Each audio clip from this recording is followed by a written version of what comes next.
My name is Isabella, and for most of my life, I thought family was supposed to mean love, support, and protection. I believed that no matter how bad the world outside became, home would be the one place I could feel safe, but I was wrong. My family was the very place where I learned what cruelty felt like. And it all came to a head on one night that I will never forget: the family meeting, where my father beat me brutally for refusing to serve my brother like a maid.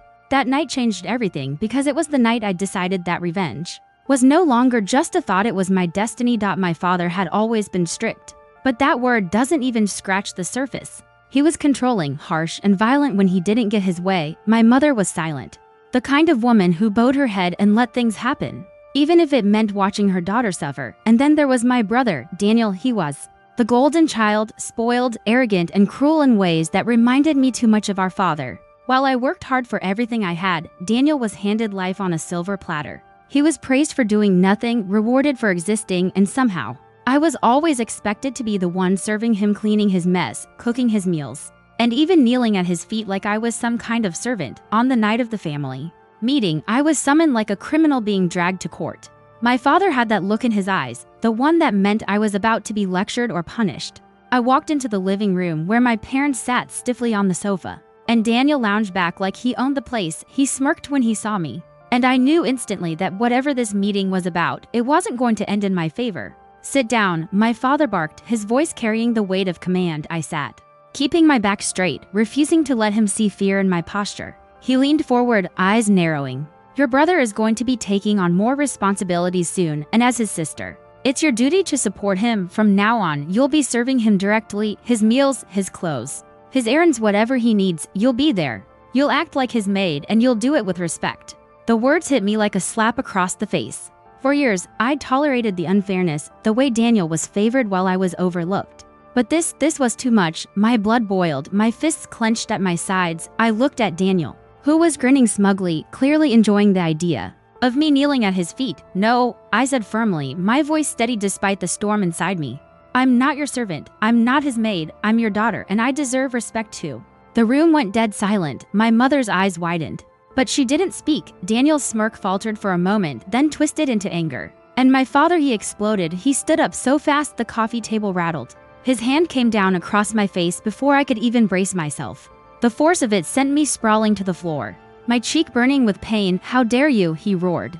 "You ungrateful, worthless girl. After everything we've given you, this is how you repay us? You refuse to honor your family?" I pushed myself up, my body trembling, but my eyes burning with defiance. "You've never given me anything but pain," I spat. "You treat me like a slave, and you expect me to smile and accept it? I won't." That's when his fist came next. He didn't just slap me this time, he beat me, blow after blow, as if punishing me for every ounce of resistance I'd ever shown. My mother sat frozen, tears in her eyes, but not once did she try to stop him.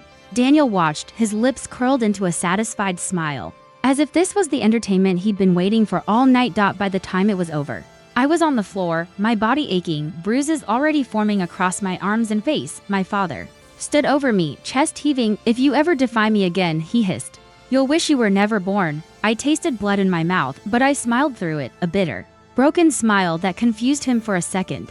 Because in that moment, something inside me snapped. I realized I had no family, not really. Not one that loved me. They had shown me exactly what I meant to them: nothing, less than nothing. And if I was nothing to them, then they were nothing to me. I crawled back to my room that night, every step sending shocks of pain through my body. I locked the door, collapsed onto my bed, and let the tears fall, not out of weakness, but out of rage. Every bruise was a reminder, every ache was a lesson, and every tear was fuel. They thought they had broken me, but all they had done was ignite something I could never put out again. Lying there in the dark, I made myself a promise. I would not serve them, I would not bow, and I would not let this night be the end of me. No, this was the beginning of their downfall. They wanted me to be a maid, a servant, a shadow. Instead, I would become their nightmare, and when my revenge was complete, they would finally understand what it meant to truly be powerless. The next morning, I looked in the mirror and barely recognized the girl staring back at me. My face was swollen, my lips split, and dark bruises spread like ink stains across my skin. But behind the damage, there was something new in my eyes, a fire. A clarity I had never felt before. I didn't cry anymore. I didn't beg. I didn't even bother trying to cover the bruises when I walked downstairs. My father was already at the table, drinking his coffee as if nothing had happened. Daniel scrolled on his phone, smirking when he saw me. My mother moved quietly in the kitchen, her shoulders hunched in defeat. No one apologized. No one even acknowledged what had happened. And that was when I knew there was no saving this family. There was no reasoning, no hoping for change. If I stayed, I would spend the rest of my life as their punching bag, their scapegoat, their maid. And I refused to live like that. So I started planning. Revenge wasn't going to be quick or sloppy. It had to be precise, calculated. I didn't want to just hurt them, I wanted to destroy the foundation they stood on. Strip away the power they wielded so carelessly. And leave them begging for mercy that I would never give. The first step was independence. My father had always controlled me financially, dangling money like a leash. If I wanted freedom, I had to cut that leash myself. I had saved a small amount from part-time jobs I'd managed to keep despite his disapproval. It wasn't much, but it was enough to start. I moved quietly, reaching out to a friend I trusted, Sophie. She was the only one who had seen glimpses of my suffering over the years. The one who always told me I deserved better. When I showed up at her apartment, bruised and exhausted, she didn't ask questions. She opened the door and let me in. "Stay here as long as you need," she whispered, hugging me tightly. That night, in the safety of her small apartment, I began writing everything down, every cruelty, every insult, every secret I knew about. My family, my father's shady business deals, Daniel's debts, my mother's lies to keep up appearances. It all went into a notebook, my blueprint for revenge. Daniel was going to be the easiest target. He was reckless, arrogant, and careless with money. I knew he gambled online, using accounts that weren't exactly legal. I also knew he had been stealing from my father's company, funneling small amounts of cash to cover his losses. It wasn't much at first, but it was enough to create a trail. All I had to do was shine a light on it. Through Sophie's connections, I found someone who could help me dig deeper, a tech-savvy friend who owed her a favor. Within days, I had access to Daniel's accounts, screenshots of transactions, and proof of theft. It was like holding a loaded gun, and I knew exactly when to pull the trigger. But I didn't fire right away. Revenge is sweeter when it's slow. Instead, I started planting seeds. I created anonymous accounts, sending hints to my father's business partners, little whispers of Daniel's gambling problem, questions about missing money. At first, they ignored it. Then, when small inconsistencies started showing up in financial reports, the whispers became harder to dismiss.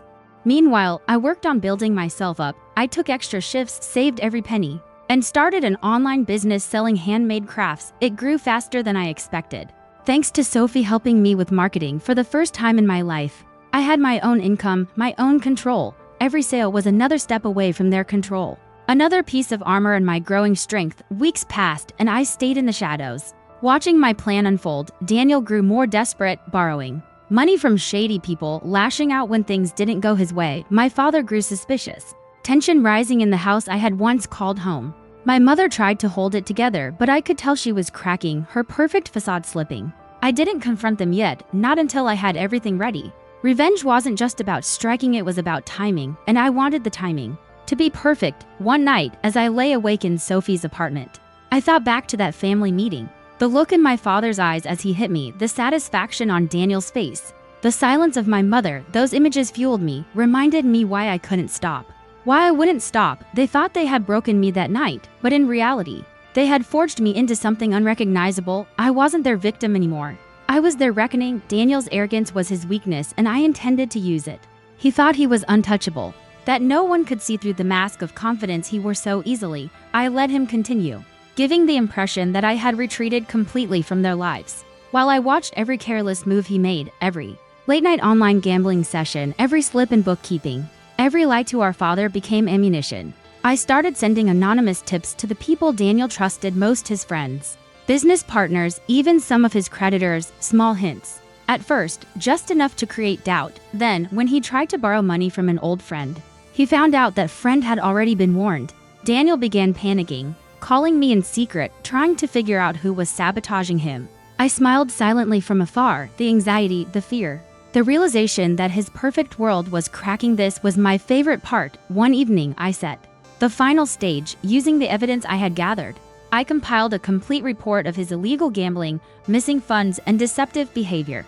I emailed it anonymously to our father's business associates, to regulatory boards, and to a few of Daniel's closest so-called friends. Within hours, calls started pouring in. His accounts were frozen, contracts were suspended, and people who had once admired him began avoiding him entirely. I knew exactly when he would realize the truth. It was a Friday evening, the perfect moment when he thought everything was secure. I watched from a distance, noting the frantic texts, the phone calls, the pale panic in his eyes. When he ran to our father for help, our father had no answers. He didn't know how to fix it. The empire he thought he controlled was crumbling, and Daniel's failures were the spark. The next morning, the house was quiet in a way I had never experienced before. My father paced, speaking in low, angry whispers to my mother. Daniel refused to look anyone in the eyes, his pride shattered. My mother tried to smooth things over, but there was tension in every movement, every glance. For once, I was not part of their chaos. They were trapped in their own consequences. Meanwhile, I built my own life steadily, ensuring my financial independence and strengthening my position. I invested smartly, formed alliances, and learned the power of patience. I had learned that revenge was not just about retribution. It was about control, about demonstrating the consequences of their cruelty. Weeks later, I returned to the house not to confront them yet, but to watch from the shadows as the family I had left to their own devices began to crumble further. Daniel's debts had increased, my father was losing credibility in his business, and my mother's carefully constructed image was in tatters.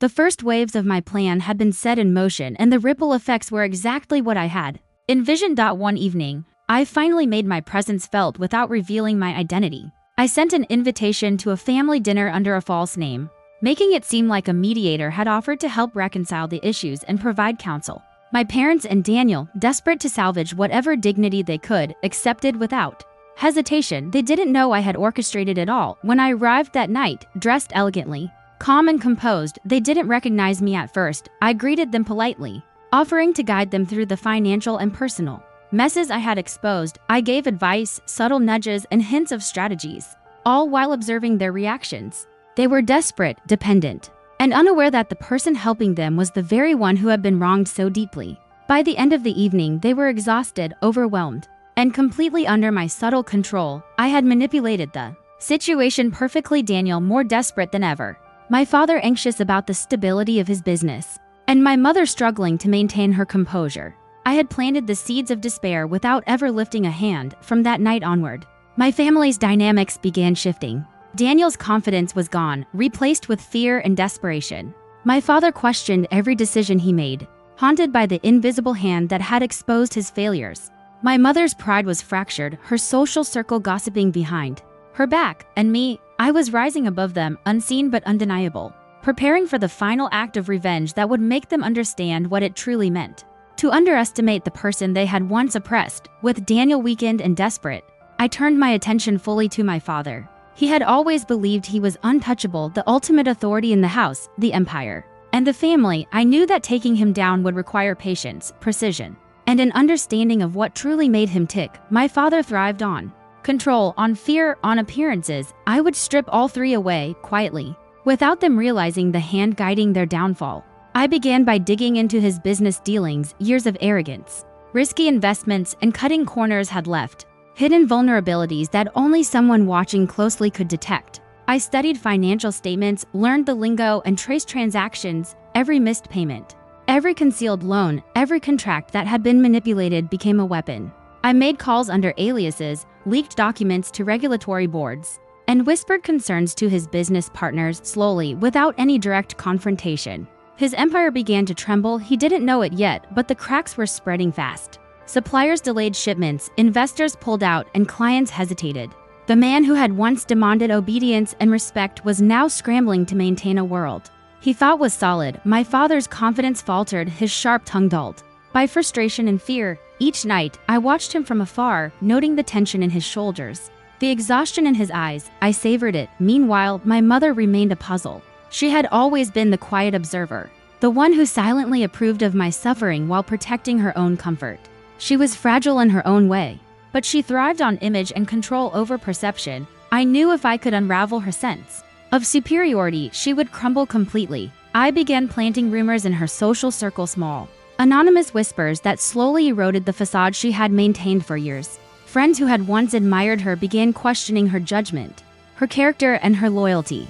She didn't see it coming, and the panic in her eyes when she realized her influence was slipping was intoxicating. Through it all, I stayed in the shadows. My presence was a ghost, my influence invisible. They didn't know who was orchestrating They're unraveling, and that was the power. I was no longer the beaten daughter. No longer the servant they had forced me to be. I was a force they couldn't see, a storm they didn't know was gathering. I also began strengthening my own life during this period. I expanded my business, invested wisely, and built networks of people who respected me not for my name, but for my skill, intelligence, and determination. Every success I achieved was another step away from their control, and another layer of armor for myself. I wasn't just plotting revenge, I was building a life that could never be touched by their cruelty again. Months passed, Daniel's desperation became more visible. My father's once commanding presence became erratic and anxious. My mother, frantic to maintain appearances, began making mistakes that exposed her vulnerabilities. The family that had once ruled over me with fear and disdain was now vulnerable, confused, and powerless. I decided it was time to escalate. I arranged a family gathering, presenting it as a reconciliation dinner where we could discuss solutions and restore order. They were hesitant, of course, but their desperation made them agree. They didn't know that the dinner would be the stage for the next phase of my revenge. I arrived dressed impeccably, calm, confident, and completely composed. My father barely recognized me. Daniel froze when he saw me, and my mother's face drained of color. I smiled politely, offered courteous words, and guided the evening with the subtle authority of someone who knew far more than they could ever imagine. Every suggestion, every piece of advice, was carefully designed to expose their failures and deepen their anxiety. By the end of the night, Daniel had humiliated himself in front of everyone. My father had admitted to errors he could not explain, and my mother had revealed her insecurities without realizing it, all without me ever revealing my true intentions. I had dismantled their confidence and pride using only strategy, intelligence, and patience.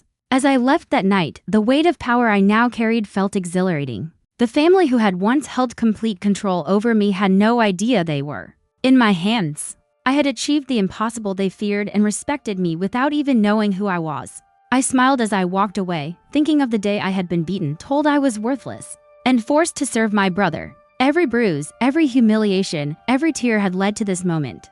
I was no longer the powerless daughter. I was the architect of their destruction, and soon, very soon, the final act of my revenge would unfold, and they would finally understand what it meant to underestimate me. The day finally came when I knew the timing was perfect. Months of careful planning, observation, and manipulation had brought my family to the edge. They were fractured, vulnerable, and desperate without even realizing why. Daniel had lost confidence in himself. My father was second-guessing every decision, and my mother's pride was hanging by a thread. They had no idea that the person who had orchestrated all of this was about to walk back into their lives. I sent a formal invitation to a family dinner under the guise of a mediator, a professional who could help them resolve their issues. They were eager to grasp at any chance to regain control and agreed without hesitation. Little did they know, this dinner would be the stage for their reckoning. When I arrived, dressed elegantly and carrying the air of someone entirely untouchable, they didn't recognize me at first. Daniel's mouth fell open, my father froze, and my mother's face went pale. The moment I stepped into the room, I had already won. I greeted them politely, smiling in a way that masked the storm of revenge I had built for months. "Good evening," I said, my voice calm but commanding. "I've come to help you understand the full scope of the mistakes that have been made.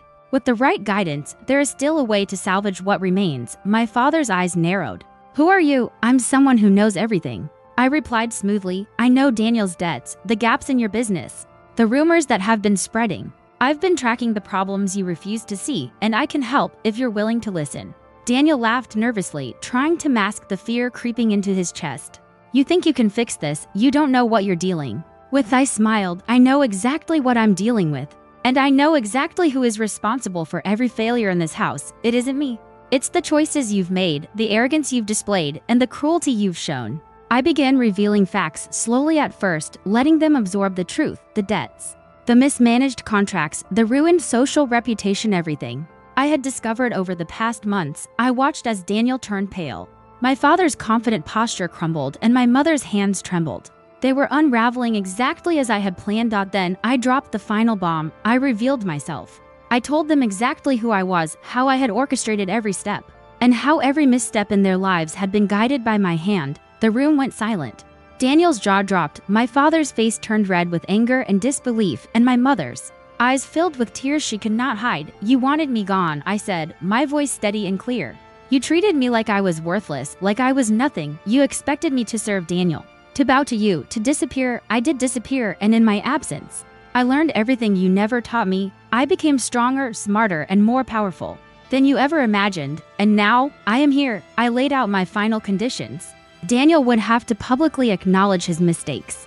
My father would need to step down from control of the family business, and my mother would have to confront her own failures. Every step was designed to make them understand the full weight of their cruelty, to force them to face the consequences of the pain they had inflicted on me. They argued, they pleaded, they begged, but I did not waver. This was my victory, my moment. I had turned every ounce of suffering into a weapon, and now I was in control. By the end of the night, they were broken not physically, but emotionally and socially. Their power had been stripped, their pride shattered, and they finally realized that the girl they had beaten and humiliated had returned as their conqueror. As I walked away from the house that night, the weight of years of pain lifted from my shoulders. I had claimed my freedom, reclaimed my dignity, and delivered justice in the most precise and complete way imaginable.